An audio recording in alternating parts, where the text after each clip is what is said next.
Good morning, TWCC kids. Miss Melissa here. Today we'll be looking at Revelation chapter 21, verse 3 and 5. But before we get in today's Bible lesson, I have a praise song for us to do together. So make sure you have enough room to sing and dance. And we're going to praise our Lord this morning. Let's make a joyful noise. Are you guys ready? Let's get started.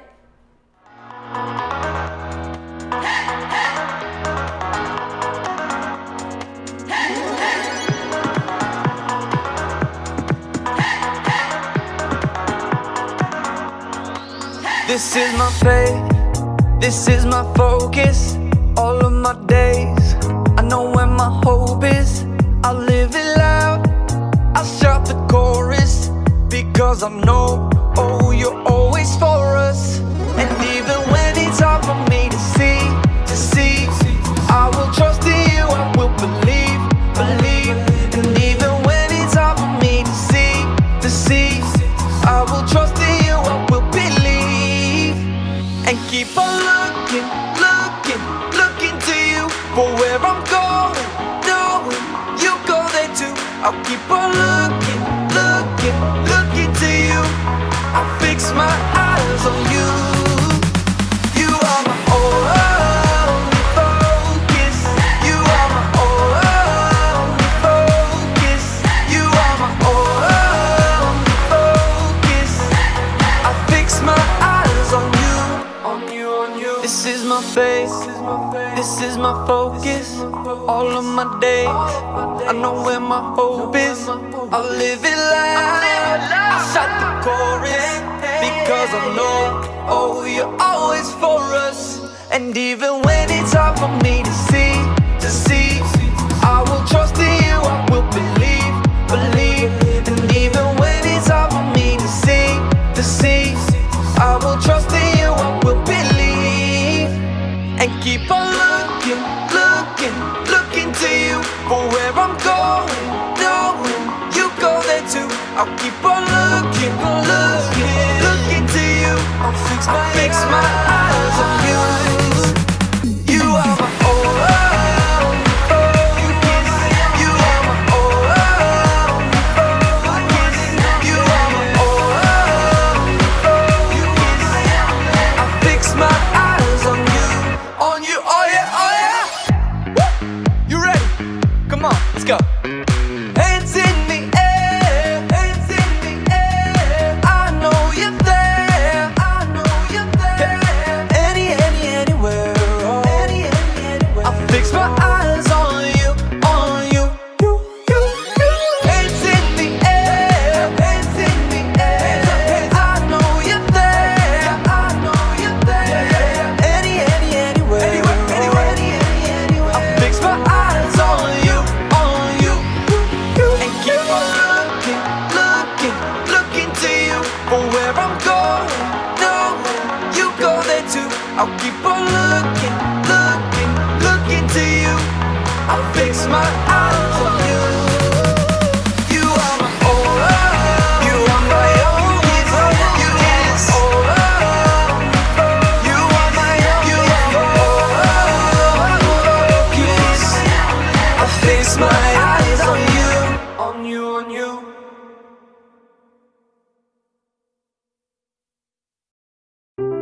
The Bible. It's 66 books of history, stories, letters, and poetry that fit together to form God's one big story.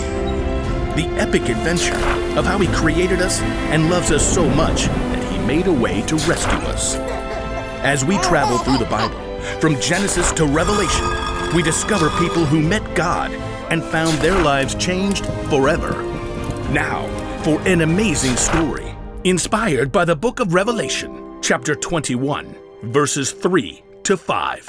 John squinted against the blinding glare of the afternoon sun. Just a short distance away, frothy waves crashed against craggy rocks and foamed over white sands. This island of Patmos was isolated and rocky, but the view was stunning, surrounded by brilliant blue sea and sky. Most beautiful prison on earth. Though he wasn't chained up, John was in jail, The Roman emperor, who was unable to make John stop preaching about Jesus, had exiled him to this prison colony where many prisoners worked in the mines. There was no way off the island, so John was now very old, living out his final years on the island of Patmos with a handful of criminals. I can share the story of Jesus with them too. John settled into a shallow cave on shore to take shelter from the heat.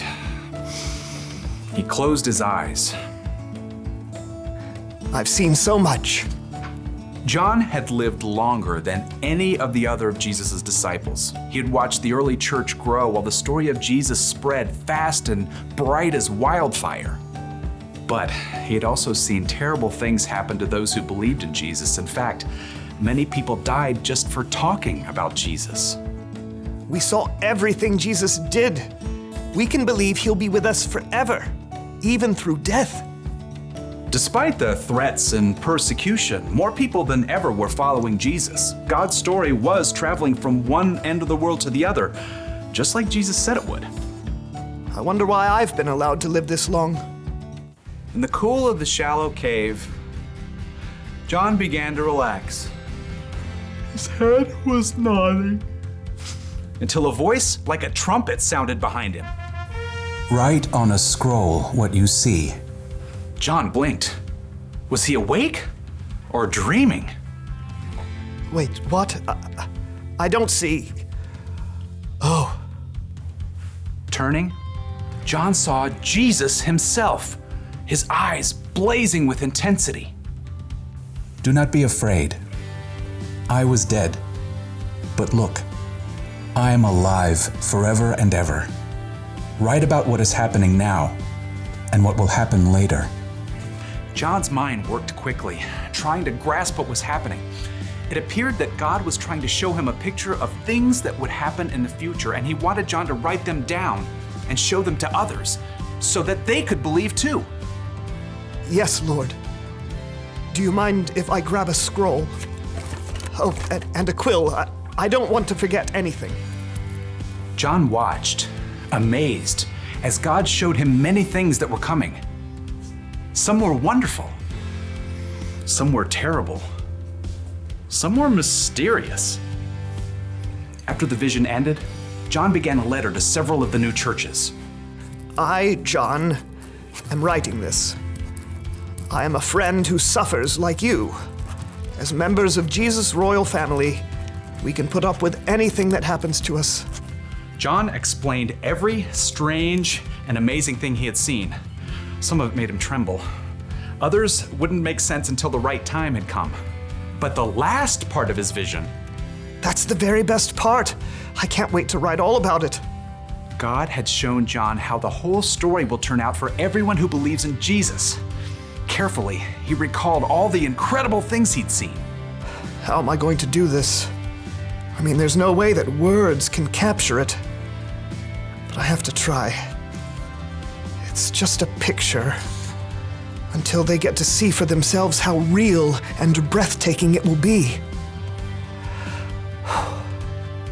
I saw a new heaven and a new earth. John remembered the words that Jesus had spoken while he was on earth, right before his death and return to life. There are many rooms in my Father's house. I am going there to prepare a place for you. If I go and do that, I will come back, and I will take you to be with me. Then you will also be where I am. That's what I saw. It's the special place Jesus is making for each one of us. A place where we will never be apart from God. John recalled the next scene from his vision. He saw a great white throne. I heard a loud voice from the throne. It said, "Now God makes his home with people. He will wipe away every tear from their eyes. There will be no more death or sadness. There will be no more crying or pain." John paused as he stared in wonder at what he had just written down. All of these terrible things we've seen. People sick and hurt, being mocked and put in jail. All of it will be made right. Something else stood out to John. Light. There was so much light. The city does not need the sun or moon to shine on it. God's glory is its light, and the Lamb, Jesus, is its lamp. Its gates will never be shut because there will be no night there. The place John had seen wasn't just filled with light, it was beautiful too. Then the angel showed me the river of the water of life. It was as clear as crystal. It flowed from the throne of God and of the Lamb. It flowed down the middle of the city's main street. On each side of the river stood the tree of life. Its fruit was ripe every month. The leaves of the tree bring healing to the nations. Once again, John lifted his pen from the page. It just seemed impossible to share the real glory of what he had seen with tiny black marks on a scroll. He tried again. God's servants will serve him. They will see his face. John felt himself grinning. He could say one thing for sure, no one would be bored. He and every other person who believes in God would finally be able to live out what they were created to do, fully and completely, with no sin or frustration or weariness to get in the way. May the grace of the Lord Jesus be with God's people. Amen. Now, John didn't know exactly when the things God had shown him would take place, and neither do we. But from what we've seen and heard, we know one thing for certain. In the end, God will make everything right for those who trust in him.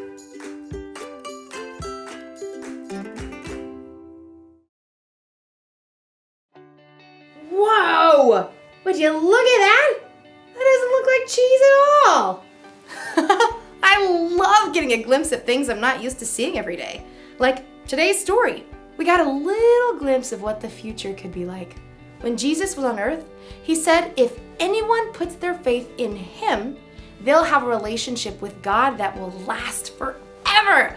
That means we can be a part of God's big story, a story that never ends. Now, I don't know what you imagine when you think about heaven. Maybe it's clouds and harps and angels flying around. Maybe what you imagine is exactly right. Though there's a lot about the future we don't understand, it's exciting to think about the things we do know. When we believe in Jesus, we can look forward to a time when there will be no more pain, no more sadness. Everything will be made new.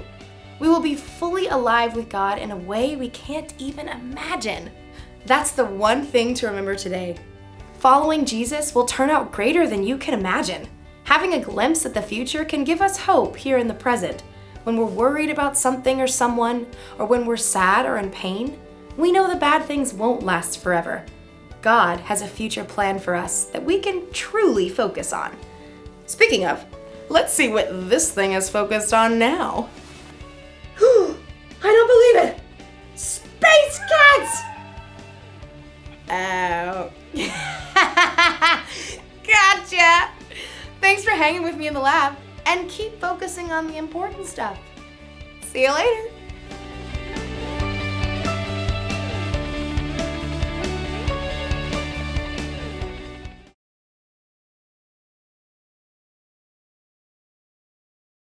Well, that's all I have for us today. I do hope you have a happy Sunday, and I'll see you all soon. Bye!